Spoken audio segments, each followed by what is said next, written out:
In a previous video, I talked about the major and minor triad. I talked about the dominant chords, and I also did a video on the major sevens, 6 9s, and chords like that. This one is going to be about the minor triad and minor chords. Okay, we got the major triad, we got the minor triad, right? Here's a minor chord. Someone say, well, okay, cool, I like the minor chord, but can you play me a minor 7?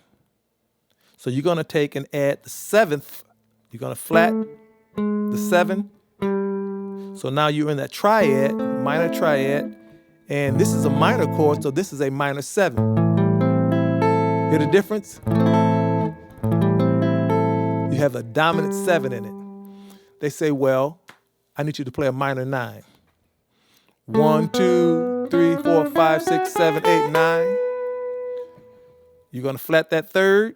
You're going to get that minor. You're going to be in the dominant chord. So you're going to have that 7 in there. And you're going to add that 9.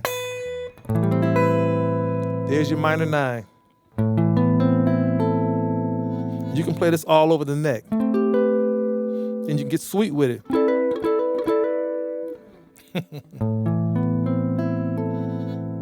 You can do it all over the neck. Also, you can have somebody say, I want a minor 6. There's your major chord, flat the 3rd. It's in the dominant family, put the minor 7 in there. So where's the 6? 1, 2, 3, 4, 5, 6. You can do it 2 ways. This is, I'll tell you, technically you can do this. It's in the dominant chord. A little harsh sounding, but most of the times you'll hear this. Minor 7, you're gonna flat the 7 to the 6.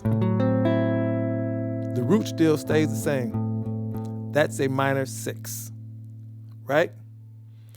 What I suggest is that you take your time, understand the chord theory. And once you understand the chords that you're playing, your solo will become that much more advanced because you'll know what scales you can pair up with the particular chords that you're playing. And then at that point, it's just how much you want to practice and how much you want to study. Because the sky is the limit at that point. Check you on the next video.